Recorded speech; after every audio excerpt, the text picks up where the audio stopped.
बंधु माने आजिर एही भिडियोटी बिछा राशि पाई बहुत ही गुरुत्वपूर्ण अछि।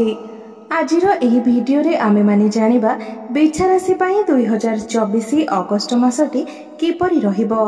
बिछा राशिर मासिक राशिफल उपरे आलोचना करिबा। बिछा राशिर व्यक्ति विशेष माननको पाई अगस्त मासटी किपरि रहिबो संपूर्ण भावरे आमे सेही विषय रे आलोचना करिबा। बिछा राशिर व्यक्ति विशेष मानकर स्वास्थ्य, शिक्षा, प्रेम, वैवाहिक जीवन, भाग्य, क्यारियर, व्यापार वाणिज्य किपरि रहिबो एही अगस्त 2024 रे से विषय रे विस्तार रूप रे आलोचना करिबा। नवग्रहंकर स्थिति मध्य देखिबा। नवग्रह केउ प्रकारर फल प्रदान करिबारे सक्षम हेबे। शेषरे अशुभत्व प्रदान करुथिबा ग्रह मानक पई किछि विशेष प्रतिकार विषय रे मध्य जानिबा। सेथिपाई भिडियोटी को स्किप न करी शेष पर्यंत निश्चय देखंतु एवं आपणकर जदि बिछा राशि होइथाय तेबे भिडियोटी को लाइक करी चैनल टी को सब्सक्राइब करि दियंतु एवं कमेंट बॉक्स रे जय श्री जगन्नाथ निश्चय लिखंतु। तेबे आसंतु आरंभ करिबा एही कार्यक्रमटी को जहाकी जन्म राशि एवं चंद्र राशि उपरे आधारित अटे। अगस्त मास आरंभ रे बिछा राशि रे नवग्रहंकर स्थिति विषय सर्वप्रथमे जानिबा। बंधु माने राशि चक्रर अष्टम राशि हेउछि बिछा राशि एवं बिछा राशिर राश्याधिपति हेउछन्ति मंगल। मंगल आपणकर सप्तम भावरे विराजमान अछन्ति एवं मंगलक सहित गुरु मध्य आपणकर सप्तम भावरे विराजमान अछन्ति। आपणकर चतुर्थ भावरे शनि विराजमान अछन्ति। पंचम भावरे राहु विराजमान अछन्ति। नवम भावरे सूर्य विराजमान अछन्ति। दशम भावरे बुध एवं शुक्र विराजमान अछन्ति एवं आपणकर एकादश भावरे केतु विराजमान अछन्ति। तेबे सर्वप्रथमे जानिबा आपणकर स्वास्थ्य किपरि रहिबो एही अगस्त 2024 रे। बंधु माने कुंडलीर प्रथम भावटी होइथाय स्वास्थ्यर भाव, आपणकर इम्यूनिटी सिस्टम रो भाव एवं आपणकर प्रथम भावर अधिपति हेउछन्ति मंगल जे कि आपणकर सप्तम भावरे विराजमान अछन्ति। बंधु माने मंगल आपणकर सप्तम भावरे 25 अगस्त पर्यंत अछन्ति। 26 अगस्त को मंगल आपणकर अष्टम भाव को चलन करिवे जहा फलरे 26 अगस्त परे आपणकर स्वास्थ्य रे किछि समस्या देखा देई पारे। बंधु माने गोटे गुरुत्वपूर्ण कथा जानि रखिबा उचित जे जेतेबेले आपणकर राशिर स्वामी आपणकर षष्ठ, अष्टम एवं द्वादश भावरे चलन करिथांती सेतेबेले आपणकर स्वास्थ्य रे समस्या आसीथाए किंबा आपणकर राशिर स्वामी उपरे जदि कोनोसी पाप ग्रहंकर दृष्टि रही थाए तेबे मध्य आपणकर स्वास्थ्य रे समस्या आसी थाए। तो 26 अगस्त परे आपणकर स्वास्थ्य रे किछि समस्या आसी पारे कारण आपणकर राशिर अधिपति मंगल अष्टम भाव को चलन करिवे जहा फलरे आपणकर किछिटा स्वास्थ्य समस्या देखा देई पारे। आखिरे ज्वलन भली किछि समस्या देखा देई पारे। छोट मोट खंडिया खाबरा मध्य होई पारे। ब्लड प्रेशर भली समस्या मध्य देखा दे पारे। मात्र 26 अगस्त पूर्वरु आपणकर स्वास्थ्य बहुत भल रहिबो। एबे जानिबा आपणकर शिक्षा क्षेत्र किपरि रहिबो एही अगस्त 2024 रे। बंधु माने कुंडलीर पंचम भावटी होइथाय शिक्षार भाव एवं आपणकर पंचम भावर अधिपति हेउछन्ति देवगुरु बृहस्पति एवं बृहस्पति आपणकर सप्तम भावरे विराजमान अछन्ति। बंधु माने एठारे गुरुंकर स्थिति तो भल रहिछि मात्र आपणकर पंचम भावरे राहु थिबारु आपणकर पाठ पढ़ारे किछि समस्या सृष्टि हेउछि। तेबे बंधु माने एहा केवल एही मास ही नुहे संपूर्ण 1 वर्ष पर्यंत एही समस्यार आपण सम्मुखीन हेबे कारण एबे राहुंकर कोनोसी राशि परिवर्तन हेबार नाही। संपूर्ण वर्षे पर्यंत राहु आपणकर पंचम भावरे ही रहिबे एवं आपणकर शिक्षा क्षेत्र रे समस्या मध्य उत्पन्न करिवे। राहु हेउछन्ति भ्रमित ग्रह जहा फलरे से आपणकर मन को अस्थिर कराइबे, आपणक मन को विचलित कराइबे, आपणकर पाठ पढ़ारे मन न लागि पारे। बेले बेले आपण निजर पाठ पढ़ारे ठीक डिसिजन नै पारिबे नाही अर्थात आपण कोन करिवे एवं कोन करिवे नाही ताहा मध्य जानि पारिबे नाही। राहु आपणकर मन को डाइवर्ट कराइबे। सेथिपाई आपण राहुक पाई उपाय अवश्य करंतु। उपाय आमे वीडियो शेष रे जानिबा। एबे आसंतु जानिबा आपणकर प्रेम जीवन किपरि रहिबो एही अगस्त 2024 रे।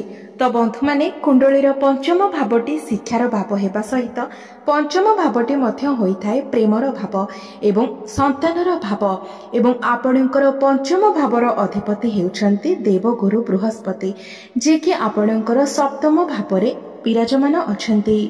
मात्र आपणकर पंचम भावरे राहु विराजमान अछंती। राहु आपणकर पंचम भावरे रही आपणकर पाठ पढ़ार स्थिति को तो खराब करूछंती, आपणकर प्रेम जीवन को मध्य खराब करूछंती। आपण दुई जनक मध्यरे मिसअंडरस्टैंडिंग होई पारे। आपण आपणकर प्रेम जीवन रे असंतुष्टि अनुभव करि पारंती। मात्र आपणकर सप्तम भावरे गुरु एवं मंगल एकत्र अछंती। तेणु जहा किछि समस्या आसिले मध्य आपणकर प्रेम जीवन एही मासरे ठीक ठाक रहिबो। आपणको प्रेम जीवन रे सब किछि ठीक ठाक चलिथिबो। मात्र राहुको जोगु अकस्मात किछि समस्या आसी जीवो। राहु एठारे आपण दुई जनक मध्यरे आकस्मिक भावरे कଳି झगड़ा सृष्टि कराइबे। समय समय आपण निजर पार्टनर को हठात रागी कि किछि कहि देई पारंती, जहा फଳରେ आपणकर प्रेम जीवन रे समस्या आसी पारे। तेबे एही सब घटना राहुकर जोगु होई पारे। सेथिपाई आपण राहुकर उपाय अवश्य करंतु एवं एही उपाय गुड़िक आमे वीडियो शेष रे जानिबा। एबे जानिबा आपणकर वैवाहिक जीवन किपरि रहिबो एही अगस्त 2024 रे। तो बंधु माने कुंडलीर सप्तम भावटी होइथाय आपणकर वैवाहिक जीवनर भाव, आपणकर जीवन साथीर भाव एवं आपणकर सप्तम भावर अधिपति हेउछंती शुक्रदेव एवं शुक्र आपणकर दशम भावरे विराजमान अछंती एवं आपणकर सप्तम भावरे वैवाहिक जीवनर कारक ग्रह देवगुरु बृहस्पति मध्य विराजमान अछंती एवं गुरुक सहित मंगल मध्य विराजमान अछंती। एही मासरे आपणकर वैवाहिक जीवन सर्वोत्तम रहिबो। आपणकर वैवाहिक जीवन रे खुशी आसीबो। आपण दुई जनक मध्यरे मधुर संपर्क स्थापन हेबो। तालमेल भल रहिबो। आपणको पारिवारिक सुख प्राप्ति हेबो। आपण दुई जन मिसी कोनोसी प्लानिंग करि पारंती। संतान सुख मध्य आपणको प्राप्ति होई पारे। आपणकर लाइफ पार्टनर कैरियर रे ग्रोथ होई पारे। तो सब दृष्टि देखिबाकू गले एही मासरे आपणकर वैवाहिक जीवन बहुत भल रहिबो। वैवाहिक जीवन को नेकी चिंता करिवार कोनोसी आवश्यकता नाही। एबे जानिबा सबुठारो गुरुत्वपूर्ण विषय वस्तु आपणकर भाग्य, कैरियर एवं व्यापार वाणिज्य किपरि रहिबो एही अगस्त 2024 रे। तो बंधु माने कुंडलीर नवम भावटी होइथाय आपणकर भाग्यर भाव एवं आपणकर नवम भावर अधिपति हेउछंती चंद्रमा एवं चंद्रमा प्रति 2 दिन रे निजर राशि परिवर्तन करिथांती। तो बंधु माने सूर्य आपणकर भाग्य स्थान रे विराजमान अछंती। एही मासरे आपणकर भाग्य बहुत भल रहिबो। आपण समस्त कार्य रे सफलता प्राप्ति करिवे। विशेषकर 15-16 अगस्त परे आपणकर भाग्य सर्वोत्तम रहिबो। भाग्य आपणकर साथ देव। बुध एवं शुक्र मध्य आपणकर केंद्र रे विराजमान अछंती एवं 22 अगस्त को बुध बक्री होई आपणकर भाग्य स्थान को गोचर करिवे। एही मासरे आपणकर भाग्य बहुत भल अछि। आपण जदि कोनोसी बड़ कार्यर आरंभ करिबा पई चाहुछंती, कोनोसी बड़ इन्वेस्टमेंट करिबा पई चाहुछंती, तेबे 15-16 अगस्त परे करंतु। आपणको पई समय बहुत भल अछि।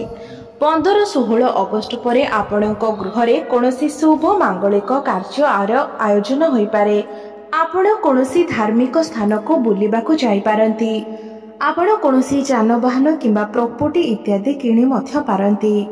जो व्यक्ति विशेष माने शेयर मार्केट, स्टॉक मार्केट किंबा ट्रेडिंग रे काम करूछंती, सेमानंको पई 16 अगस्त परर समय बहुत भल रहिछि। सेमानंको मोटा अंकर लाभ प्राप्ति होई पारे। एबे जानिबा आपणकर कैरियर किपर रहिबो एही अगस्त 2024 रे। तो बंधु माने आपणकर कुंडलीर दशम भावटी होइथाय आपणकर कैरियर भाव एवं आपणकर दशम भावर अधिपति हेउछंती सूर्य एवं सूर्य आपणकर भाग्य स्थान रे अछंती। 16 ଅଗଷ୍ଟ को आपणकर क्यारियर भाव अर्थात दशम भाव को गोचर करिवे। निजर स्वगृह को गोचर करिवे, जहा फଳରେ आपणकर क्यारियर एही मासरे सर्वोत्तम रहिबो। संपूर्ण गोटे वर्ष भितरे एपरी गोटे मास ही रही थाए जेतेबेले सूर्य तांकर स्वगृह रे रही थांती। तो एही समय आपण कोनोसी बड़ कार्यर आरंभ करि परिबे। 16 अगस्त परे चाकरी प्राप्तिर जोग बनुअछि। जो मानक पाखरे कोनोसी चाकरी नाही सेमानंकु नूतन चाकरी प्राप्ति होई पारे। प्रमोशन हेबार मध्य जोग बनुअछि। सरकारी स्तर रे आपणंकु लाभ प्राप्ति होई पारे।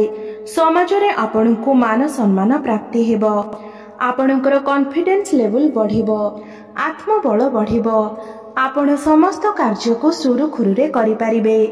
एही मासरे निश्चित भाबरे आपणंकु मान सम्मान प्राप्ति हेबो। काम कार्य रे बहुत बड़ सफलता आपणंकु प्राप्ति हेबो। ऊपर ऑफिसरकर सपोर्ट आपणंकु मिलिबो। तो एही मासरे आपणंकर क्यारियर बहुत ही भल रहिबो। एबे आसंतु जानिबा आपणंकर व्यापार वाणिज्य किपरि रहिबो एही अगस्त 2024 रे। तो बंधु माने कुंडलीर सप्तम भावटी होई थाए व्यापार वाणिज्यर भाव एवं आपणंकर सप्तम भावरे गुरु एवं मंगल विराजमान अछंती एवं सप्तम भावर अधिपति शुक्र आपणंकर दशम भावरे विराजमान अछंती। एही मासरे आपणंकर व्यापार वाणिज्य बहुत भल रहिबो। व्यापार रे उन्नति हेबो। व्यापार वाणिज्य रे ग्रोथ आसीबो। चारि दिगरु आपणंकु लाभ प्राप्ति हेबो, कारण शुक्र आपणंकर दशम भावरे विराजमान अछंती। आपणंकर डेली इनकम रे वृद्धि हेबो, फाइनेंशियल ग्रोथ हेबो, रोजगार रे वृद्धि आसीबो। आपण कोनोसी नूतन व्यापार मध्य आरंभ करि पारंते। तो सबु दृष्टि देखिबाकू गले एही मासटी रे आपणकर व्यापार वाणिज्यर स्थिति मध्य बहुत भल रहिबो। एबे आसंतु जानि नेबा किछि उपाय विषय जे उपाय गुड़िक करबा द्वारा एही मासरे आसुथिबा अशुभत्व गुड़िकर खंडन होई पारिबो एवं ग्रह मानकर अशुभ प्रभावर प्रतिकार होई पारिबो।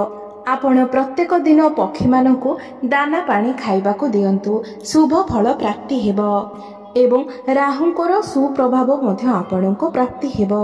प्रत्येक दिन आपण हनुमान चालीसार पाठ करंतु एवं मंगलंकर बीज मंत्रर जप करंतु। ओम क्राम क्रीम क्रोम सह भौमाय नमः एही मंत्र को आपण प्रत्येक दिन 108 थर जप करंतु। आपणको शुभ फल प्राप्ति हेबो एवं आपणको भाग्य रे मध्य परिवर्तन आसीबो। आपणकर जीवन मंगलमय हेउ, एहा ही ईश्वरଙ୍କ निकटरे मोर प्रार्थना। धन्यवाद।